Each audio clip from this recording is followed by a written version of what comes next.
Hello everybody, welcome to episode 10 of The Check-In. Now, it has been a jam-packed week, not only in film, but TV as well, with A Star is Born, Venom, and Walking Dead coming back on. We have seen all of those. It's been quite a weekend, so let's just get right into it. At just a point of a warning before we start, there's going to be spoilers for all three of these, two of these movies and The Walking Dead, so just a spoiler alert. It's not going to come earlier on in our conversations, but things might pop up. Hey. What? I just want to take another look at you. The guy you work for is an evil person. We're on the same side, Rick. Well, you tell me. So I'm going to go first with A Star is Born, and I think the consensus that we both had was that it was very interesting. But good and bad. It's a really heartfelt film that I think I enjoyed a little bit more. Only because I think that when you watch the film, it seems like it's very clunky, but it's because it's trying to tell two different stories. But the emotions behind those stories and behind the songs they're telling those stories are really strong. Like, I actually think that going back and looking at the lyrics of all the songs and then listening to the soundtrack, that told a more emotional and succinct story of what A Star is Born is about than the movie did in its dialogue and in its storytelling. It's a film for musicians, like about the music industry, about this sort of a thing. And I think the thing that sort of reeled me in was that the performances were strong throughout. Like, these, I believe these are both Oscar-winning performances, or Oscar-nominated at least, and I think anybody who watches this is really going to be impressed by the performances. And even if you're not a huge fan of it, you can take away the power of everybody's performance, especially given that it was Lady Gaga's first acting gig and Bradley Cooper's first directing gig. And to that end, the last thing I want to say about it is that the visuals are really strong. The comparison in how the two characters are shot, how they're shot as they are both rising and falling in their careers, and how the camera movements and the style of shooting results in this film being visually stunning. Not pretty to look at, but visually stunning from a technical film standpoint. Those are really my biggest things. But proceed with caution, because it's a very bumpy ride in terms of it's not the most perfect film in the world. No, I pretty much agree with you. From the trailers, I was expecting one thing. What I got, not a bad movie, but I could say I was a little bit disappointed. From the beginning, from pretty much the opening, from the cold open, I was kind of thrown off because we're being introduced to these characters not really that interesting with, like, Bradley Cooper's introduction or Lady Gaga's introduction in the bathroom. I just couldn't really get into what they were doing, but however, to that fact, the songs themselves, like you said, the soundtrack is so meaningful. I would say Shallow is the most popular song, is the most deserving song, in my opinion, because I can't really remember the other songs as well, but I am definitely going to listen to the soundtrack more than I will watch the movie.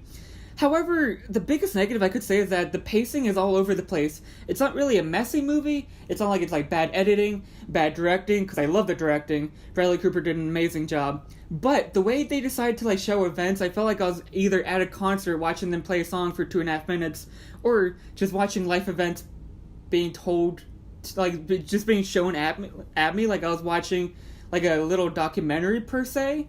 And I can't say I enjoyed the experience, but, however, I did find it interesting all the way throughout.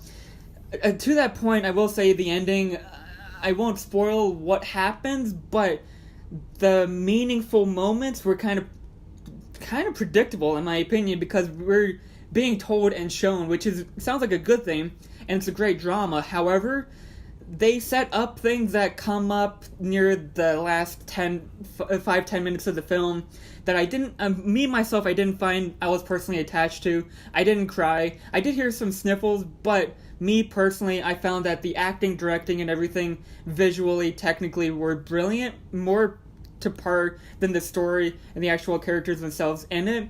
So, I just found it to be overall just a clunky movie that was a great drama, but not really a great movie per se. And I think that we kind of agree we're in between like the A- B+ territory, and we would give it a full price that you should definitely see in theaters. Maybe a low one for me. There's no doubt people will be talking about it, and there's no doubt it's going to get nominated for some kind of Oscars. And don't let this negativity, be biased towards you not going to see the film, because you should. We recommend it. However, go and proceed with caution. And actually, I will also say that if Bohemian Rhapsody turns out to be quite like this, I will be disappointed.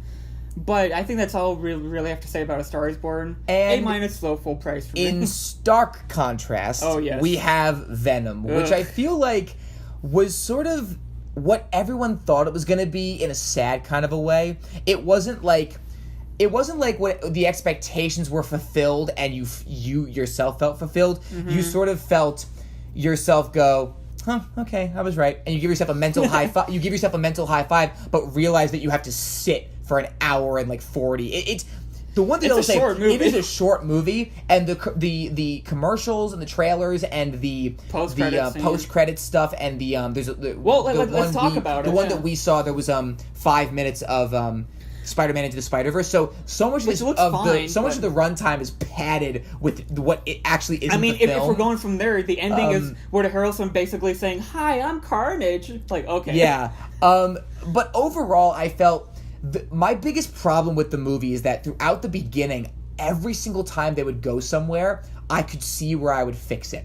Eddie has a website, like a more modern type of news chain called the Brock Report that's really successful. They show it in montage. That should have been more distinct. Everyone's sort of perspective changes. So when Eddie has his sort of, self-righteous hero perspective on telling the truth and telling the facts for the good of the people, there's no one to really contradict him. And throughout that first half, before we even see Venom's face, there's so much where I was like, oh, that could have been good if they tried this. That could have been good if they tried that. But the best parts honestly came with the Venom Eddie dynamic that there was not enough of. Like the moments where he would act all insecure, and then Venom would say this, and then he would say all this, and you can't kill people. Oh, why not? Because it's wrong. Oh, like it's things like that where there is actually a lot of like, it's like there's childish dialogue that oddly enough with Tom Hardy's like insane performance, and when I say insane, not insanely good, like he seems insane, and Venom's like, if you read the Venom comics, you know how his personality is. It comes off as childish, but you could have spun that in such a good way. And the problem with this is pretty much, it's not like Portal in the Sky cliches all the time, but there's too many cliches with too little interesting characters, especially with a lack of Spider-Man, that makes this film, it does the film a disservice because of the fact that Eddie and Venom should be like a core part of the story, but they are surrounded by a scientist who is really bad, and things coming from space, and Eddie's just caught in the middle of it. He was never really involved until something sought him out. So it doesn't exactly yield for great storytelling when you have so many cliches centered around a very good actor who plays a pretty interesting character and one of the most famous Spider-Man villains without Spider-Man. And that's a huge, Yeah, no, I completely agree. a huge problem. I will begin by saying, at least for me, the movie's kind of a snooze fest. It's a sleeper, not a sleeper hit, but I almost fell asleep. How poor does that sound? The moment it begins, it's like some like weird intro where they suddenly, guess what? They kill J. Jonah Jameson's son, and that super subtly. That doesn't sound like a problem because it's like, well, who is he? Who cares? They didn't set him up right, and in my opinion, this kind of connects to the Amazing Spider-Man territory, where it's like, ooh, Sony, what are you doing? You already messed up once with Venom, but you messed up again with the Sinister Six film, and like, why? This movie is a big why. Yeah. Like you said, he doesn't even become Venom till halfway point, so that first half, mainly that first act, it's all over the place. We're getting to like fast pace with Eddie and Tom Hardy, either acting insane, eating like lobster out of a cage, or, I mean, that's kind of with Venom, or with, like, hi, I'm the reporter, or, like, I don't know what I'm doing, hi, Jenny Slate. It's like, what is going on? The bad guy for this film, I love Riz Ahmed, he's a great actor. However, I don't think he's given really a lot of good roles to do with, like, Rogue One, with here. It's just very cliche. It's like, we're getting this type of character. And once, Eddie becomes Venom, it does become more enjoyable of an experience. That doesn't make the movie good. It just makes it like, look at Tom Hardy being goofy, or look at the cool effects we're being shown.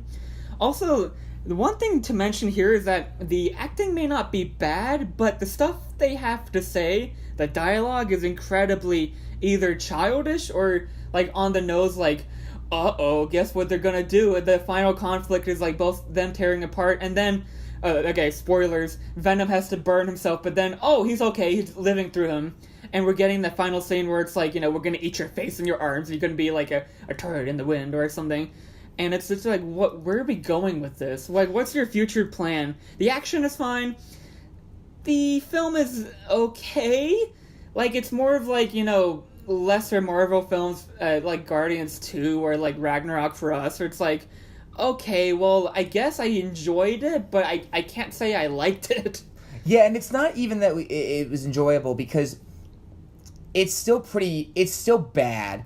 And I think another big problem that it was sort of an overarching thing where there's nothing that's really explained, but it keeps the movie at 1 hour and 40. And it's one of those things where there are things that need to be explained, but it needs to be fixed. Like Batman v Superman just doubled down on all of its insane logic and made the film 2.5 hours long. This film doesn't do that. It still has all of those logic problems. But the first half was so boring. The second half was nothing but set pieces on top of set pieces, whether it be him running through the forest, or him killing the SWAT guys, or police guys, where it's like the final boss battle. Yeah. I'm like, wow. And oddly enough, Eddie's direction throughout the film is never in question. I've never questioned why Eddie is doing what he's doing, fine, but I'm always questioning why every other character is choosing to either help him or hurt him, or this one's going to kill that character. Well, also, that one's going to do this. I don't want to compliment. Always a question. Exactly. I don't want to compliment Spider-Man 3, but I find Eddie is not an interesting character until Peter Parker comes around. That way, when Venom interacts with Eddie, you understand why they both hate Peter Parker / Spider-Man. But here, that's not the case. Tom Holland's not in the film, FYI. So you don't get that reason of hatred. So it's just like, oh, we're watching... I mean, sure, the film can be a little bit comedic, but between the back and forth between both of them, it is kind of childish. It's like, we're going to eat people. Aw, it's like, why? Why are you going to do that? You don't have the main striving goal with Spider-Man, so it's like, what's the real point? Yeah, there really is none, and we both agreed, like, C- territory. Exactly. It's definitely a red box film. Yeah. There's no other connection to this universe. Watch it at home. There's nothing that really... It's sort of the start to what they're going to try to do with the Spider-Verse. They're going to try to. So there's not really anything that's really there that you need to... It's not like to the level of a bad MCU film where you have to see it to know the story. Than most There's DC really no EU, point on its own. Like, I still think Justice League is a messy movie, but I would rather just watch that any time of the day. Yeah, even though it is messy, but you're right. It's, with the exception of Wonder Woman, Venom is definitely better than any of the DC movies, but that's not saying much. However, let's... tonight we actually just got through Walking Dead, and it's one of our favorite shows, to be honest. We've been like on a binge watching it, but what did you think of the season 9 premiere? Let's start by saying that it's a very good premiere. If nobody has really... I don't know why anybody wouldn't have watched it. Maybe they recorded it because they're not as into the show anymore. Definitely watch it, because it manages to pull back in terms of the intensity of, like, the war themes that we've been going through in season 7 and 8, if you're one of those people who didn't really like that. And it manages to simplify things while including every character and doing... And may I say here, we actually didn't say that many spoilers for the movies. We are going to be talking spoilers for this, because a lot of the core of what happens is actually based in a lot of the deaths. Definitely. The deaths in this, and there's multiple. The multiple deaths in this pilot are very impactful. Oh, you could say Gregory dies! Yeah, and let's backtrack a little and not talk about the deaths first. Sorry, because I just wanted to play that out. The big cliffhanger, the only big thing, aside from Negan being left alive, which, it's not... But he's not even in this episode. mentioned in this episode. Yeah. But other than that, the biggest, after 2 big seasons of Negan, the biggest cliffhanger that was going to propel us into season 9 was Maggie, Jesus, and Daryl not agreeing with Rick and Michonne. That's what I found interesting. Foreshadowing some kind of civil... with Rick like a civil war kind of a thing. Well, that was visually told with us, too. Yeah, and... What I think is really great about the episode is that everyone is still kind of adjusting, even though Maggie's son is born. It's definitely been at least Herschel? a year since they name him Herschel, which I think is very timely. Given Scott Wilson. I don't think that was purposeful. I think he was always meant to be. I think he was always meant to be named Herschel and not Glenn, because they wouldn't have done that. But the timing kind of worked with that. And Hilltop is thriving. The Sanctuary is kind of struggling a little bit, but everyone is kind of in with Rick. And one thing I really like about this episode is, aside from a couple of ominous writings of "We are still Negan," there's some of us who still support Negan. We don't know who's doing that. The saviors physically do nothing. in this episode, and yet the implications of the saviors based on what happens means all the difference. And I think, should we talk about the death net? Because I feel like that's kind of a big Yeah, well, key thing. I will say, what I found most interesting is that since this is the aftermath of 7 and 8, it feels very different. That could be a good and bad thing, but for now, it's mostly a great thing, I would say. It's refreshing. The theme is amazing. I love the animated intro. We got a recap, the first recap we've ever gotten, and everything here, it's a little bit of a long episode, but we've gotten long episodes before. Everything here is meaningful, and the characters and the action. The best set piece this episode was the wagon, and they just left that behind. And not only did Ken die, but we also got a reaction to how that affects Maggie, how that affects Gregory. Hint, hint. Yeah. Well, let's go into that more with context, where they're all sort of working together at the beginning, and you don't really see any of it. Well, it's been a year. Okay, so the Maggie Daryl thing, the Maggie Daryl thing at the end of season 8 wasn't really. It clearly wasn't a thing that was going to be immediate. And to be fair, we both agree with Rick. Rick? Yeah, I can't talk today. Rick, but we at least for me, I kind of found Maggie and Daryl's speeches or monologues to be like, well, they do have a point, Rick. What are you going to do about it? Yeah, and to go back really quickly to the whole, it seems like it's very different and very new. The episode is called New Beginnings, and we haven't really seen a change in location, change in pace, like the way that it was used to be, structured since season, 5, maybe 6, but 6 was Alexandria, and that's kind of crossed over. But the whole idea of this sort of nothing character Ken dying, let's talk about that, is that when he does die, keep in mind he's an expendable. He's an expendable character, but he's from the hilltop. We don't necessarily know that at the start, but when his parents get involved in why he died, they are very angry at Maggie because they were doing it on a run to help the saviors. That line, that's one of my favorite pieces of dialogue here, and that writing is extremely smart. She says, "I voted for you, Maggie. That doesn't mean I'm your friend." Yeah, and that is perpetuated with the fact that Maggie couldn't protect her son, but the we've been dealing with this a lot through the whole show of Walking Dead, the hypocrisy of, let's be reasonable, but when it's your loved one who dies, you want to blame someone, and they blame the saviors, because the run was to get supplies for the sanctuary to help it out, because Rick didn't kill Negan and didn't just say, goodbye, you're not part of us. And the walkers are more of a threat here too. They brought that stake. There was not a single mention there were exceptions, but there was no focus on Rick's motivation based on Carl. It was what's happening. Plus, everyone was together for that too. Because it's insignificant, quite frankly. Not Carl's motivation to Rick, but nobody, the parents of Ken are not going to accept, well, my son said we should live in harmony, so, because their son is dead now. It's not, necessarily comparable. And it helps fuel the fire for Gregory to, which is the big spoiler of why he dies, attempts to assassinate Maggie also, with the scene, father of Ken.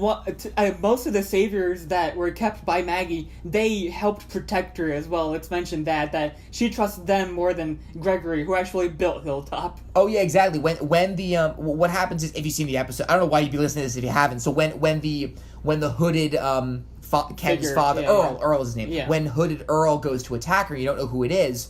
The two people who are holding, because Enid gets knocked out, you think, okay, Jesus will come. No, it's two saviors that, including I think Alden's his name, the guy who she connected with earlier. They're the ones that save her, and they don't really mention it in the episode, but it's gonna go a long way. It doesn't go unnoticed. And then the next big moment, Maggie comes up. He's like, "What did you do?" And we know we think we know what's gonna happen. Like, oh, Gregory's gonna be like, "Look, I'm just trying to protect myself." However, but Gregory tries to kill her himself. It's his first line of action to not only reaction upon himself, and he tries to kill Maggie. And it still fuels, everything you thought about Gregory is still true, which is why that gallows scene is strong. We think Maggie tries to kill Gregory, but she doesn't. And then we think, oh, how is she going to punch the parents? No, she kills Gregory. That's the last shot of the episode. Of him. And there's little kids that get out of bed and see, and Michonne tries to stop her. She doesn't care. Maggie's perspective is it's as strong as it's ever been in this episode, especially because of the fact that she has a perspective all throughout, and it's not an easy one, but she isn't complaining. She's not like it's not like Rick is trying to teach her, well, you see, Maggie. No, she knows. And kind of segueing into something else, she has a conversation with Rick about you said that you'd be the one following me. love that, yeah. And that didn't actually happen. That changes now. And in doing that, you have one of many talky scenes between Rick and Maggie, Rick and Daryl and Carol. Well, but that with really the one with fuel. Maggie specifically, I kind of saw it as a Negan mentality where it's like, we need to give food to the sanctuary. Well, we let them live, so what's the big deal? That's what Negan kind of did. And then going back to Daryl, I love the line of dialogue where he says, now I'm kind of forgetting it. Shoot. He says something along the lines of, we change, and then Daryl says, well, you're the one who kind of changed things. Guided us. You guided us in this way. You could have shaped the future in any image because you're Rick Grimes, and you did it in That's this way. because of you. And the thing is, the famous Rick Grimes, that's a theme that's perpetuated in this episode. And not only that, you have Rick, when you have that conversation between Rick and Maggie, the reason it's so important is because, and not that Rick elected to do this, he did try to offer peace, but every time from season 2 with Shane through the governor onward, anytime Rick has disagreed with someone, it always eventually ended up with him taking violent action. Not that we know what's going to happen, though they're sort of teasing civil war. He can't just, well, not that he would want to, but he couldn't, even if he wanted to, just take up violent action against Maggie. No, there might be things that happen with the members of the societies and not like the core, 10, 12 people that used to be traveling together. He wants the world to see, he wants, basically the life that Negan should be living in. Yeah. And he can't because he's Negan. Everybody, Rick, Maggie, Michonne, Daryl, Carol, now that we see many of them, Tara, Rosita, Eugene, that core group that used to be traveling together before season 7 started, they are very much scattered in order to try to do something tough. But Daryl, who's much more caring, much more sentimental, and much more, what's the word, impulsive. He's the one who's when we were all together, we could do anything, and that's a big deal. With to build this better world, they can't be who they were before, because then what are all these people going to do without all the strong? There's people, there's a lot of communities, a lot of townspeople to consider. However, it doesn't feel convoluted, and I like the fact that previously on The Walking Dead, everyone was scattered. But here, no one's lost, and we're all together, but we have different ideologies, and that's not the only moments we like. But there's also scenes of Ezekiel proposing to Carol, and scenes between Gabriel with a very excellent visual implication with Evolution of Man, which I found very interesting. Yeah, and there's still a lot of tension brewing amongst everybody in all 3 of these societies, though we haven't really seen the kingdom yet, but. Or 4, if you include the sanctuary, and the workers, and how the workers differ from the people who were actually the saviors themselves, and they really made sure that for the most part, certainly every core character that's been there since season 1, 2, or 3 had their moment. They said their piece, they had their perspective, and they had big moments that, even though the episode was a little bit it was a longer episode, but. Even so, they still managed to one of the better premieres, and with plenty of moments where you have your typical Walking Dead. Ezekiel falls to the floor. Sadiq think he's going to get bit. Sadiq has a close encounter with a walker. There's little unique moments, walker, by the way, too. The wagon gets hijacked, or not hijacked, lost or ambushed, and. There's things like that keep you still guessing, especially for me, because I just finished binge watching the whole show, and now watching week to week, you really don't know what's going to happen. And they've established in these it can happen anytime. They made it perfectly clear in all 8 of these seasons that anybody could die at any time in any episode and in any way. And of course, there's some that are exceptions to the rule. Do we really think that they're going to kill Daryl? You have to really think about that. It is Rick's final episode, that's so true. you know that sort and of a mortality every scene he has thing. with Judith, I keep on not wanting to hold back tears because it's what are they going to do with Rick? You savor it, yeah. And she's talking now too. It's much different as far as in a good way. The show goes. In a very good way. I think we've talked about pretty much everything. In conclusion, what do you think will happen the rest of the season, or what are you expecting to happen? I mean, I don't think it's going to be exactly I want this to happen. If it doesn't happen, I'm going to be mad. No, but what are you kind of intrigued as to what season 9 will offer? I'm intrigued about how Negan is going to factor in, because not seeing him in this episode, and Morgan's not in this episode either. That's right. I didn't think about that. Not seeing the 2 of them in this episode primarily Negan, really doesn't, it sort of sparks speculation, but it sparks more like inner turmoil, civil war kind of speculation, which is going to be much more heartbreaking because it's not going to be as simple as one versus the other, and the other one has to say, like, the kingdom stays neutral, but it's Alexandria versus Hilltop. It's not like that. That one thing I am so certain of in terms of believing in these characters, as if they were real characters in real life, and as if I knew them.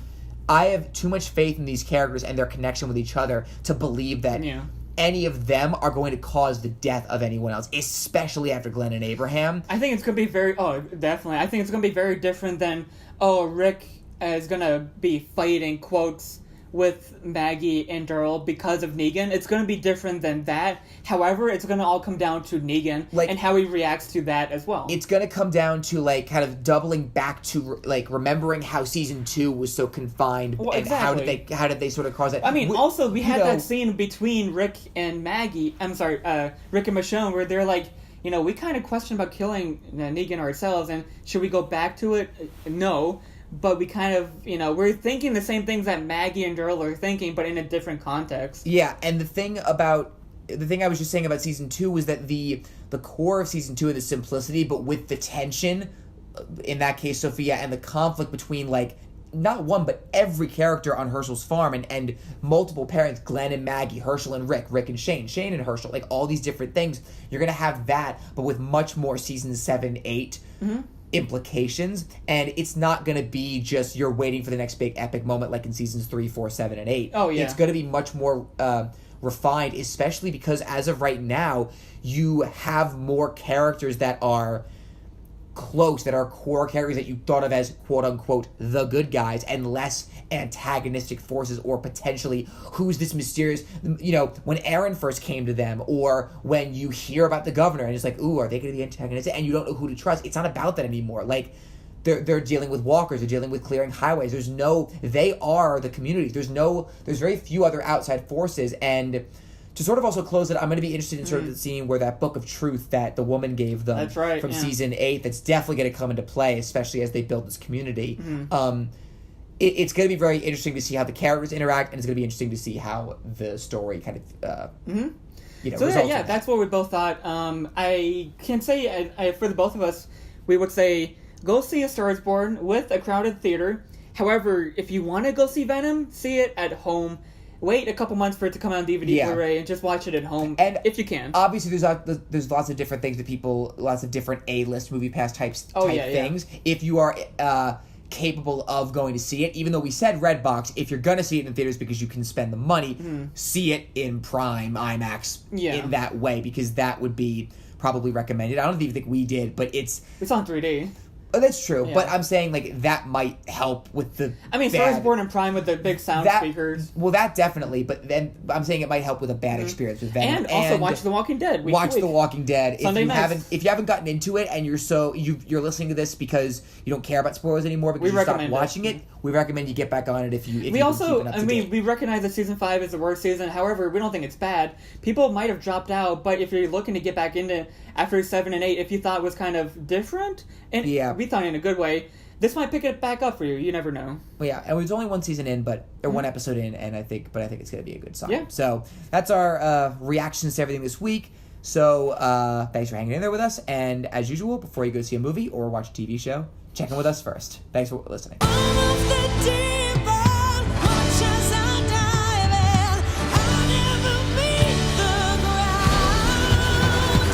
If you're gonna stay, you will only hurt bad people. The way I see it, we can do whatever we want.